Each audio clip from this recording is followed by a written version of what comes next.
400 years ago, explorers looked up at a cloud-covered stone fortress rising straight out of the jungle and believed they were staring at the edge of the world. Today, satellites orbit above it, drones film it, and scientists hike across its summit. Yet Mount Roraima still guards its secrets just as fiercely as it did in 1596. Rising like a colossal stone table from the northeastern shoulder of South America, Mount Roraima is not just a mountain, it is a geological time capsule. Known locally as a Tepui, meaning House of the Gods in the language of the Indigenous Piman people, Roraima stands at the intersection of Venezuela, Brazil, and Guyana.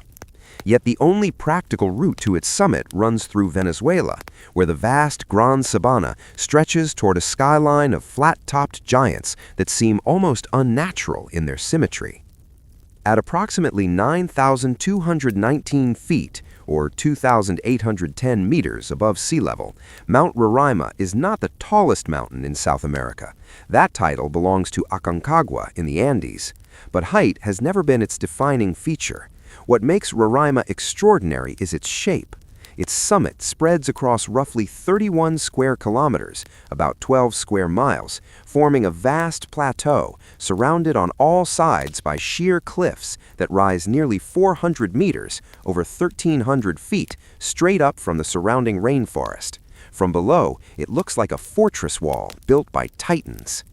When English explorer Sir Walter Raleigh first heard tales of this mysterious mountain in 1596 during his search for the legendary city of El Dorado, he described a landscape so strange it seemed mystical. Indigenous stories spoke of a great tree that once held all the fruits and vegetables of the world. When the tree was cut down, it crashed to the ground and became Roraima, its stump forming the towering cliffs and its top becoming the flat summit. For the Piman people, this was sacred ground, not merely rock and soil, but the remains of a divine origin story. For centuries after Raleigh's account, the summit remained unreachable. The cliffs appeared perfectly vertical, slick with constant rainfall, and wrapped in mist. Even in the dry season, Mount Roraima wears a crown of clouds. Moisture from the Amazon basin in the Caribbean drifts across the Gran Sabana and condenses against the plateau's walls, feeding waterfalls that pour like silver ribbons into the jungle below. From a distance, the mountain often appears to float, an island in the sky. The first recorded successful ascent did not occur until 1884, when British explorers Sir Everard Thurn and Harry Perkins discovered a natural ramp on the southwestern side.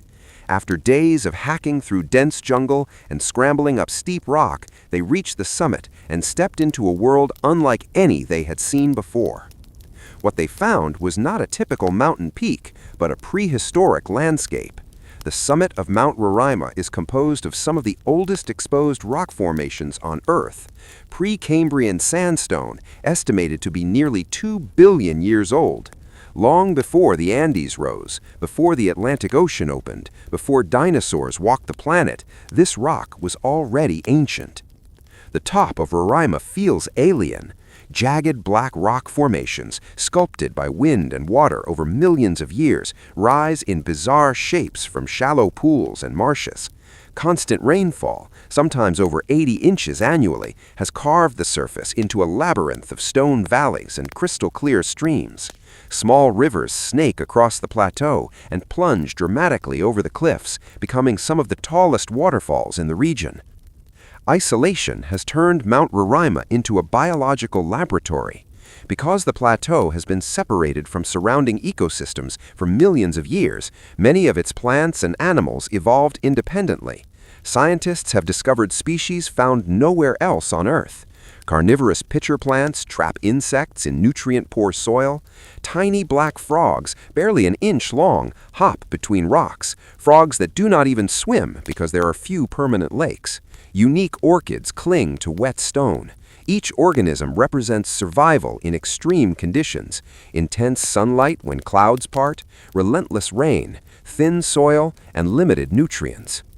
This isolation inspired one of the most famous adventure novels in American literature. In 1912, Sir Arthur Conan Doyle published The Lost World, a story about a remote plateau in South America where prehistoric creatures survived unseen by modern civilization. Though fictional, the inspiration was clear.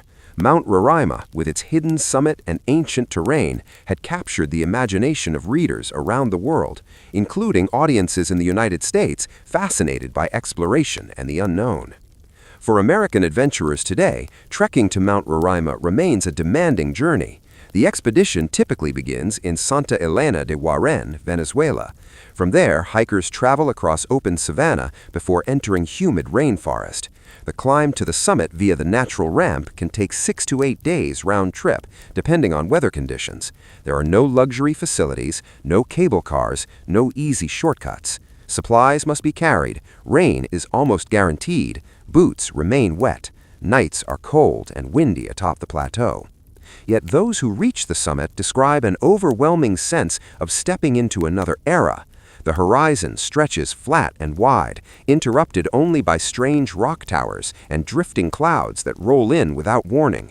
One moment, visibility extends for miles. The next, hikers are enveloped in thick white mist. GPS signals can flicker. The world feels distant. Geologically, Mount Roraima is part of the Guyana Shield, one of Earth's oldest geological formations. The Tepui are remnants of a vast sandstone plateau that once covered the region. Over hundreds of millions of years, erosion wore away the surrounding rock, leaving behind isolated mesas like Roraima. What appears dramatic and sudden is actually the result of almost unimaginable spans of time. Despite its remote location, Mount Roraima has not been immune to change. Increased tourism in recent decades have raised concerns about environmental impact. Waste management on the summit is strictly regulated. Guides emphasize leave no trace principles. Climate change also poses long-term questions. Altered rainfall patterns could affect the delicate ecosystems that depend on constant moisture. Politically, the mountain's position at the meeting point of Venezuela, Brazil, and Guyana has occasionally drawn attention. Though borders are clearly defined, the region surrounding Roraima has seen historical territorial disputes, particularly between Venezuela and Guyana. Yet atop the plateau itself, national divisions feel irrelevant. The stone predates modern countries by billions of years. Perhaps the most astonishing truth about Mount Roraima is that despite centuries of exploration, it still resists full understanding. Scientists continue to study its endemic species, its unusual microclimates, and the hydrology of its summit.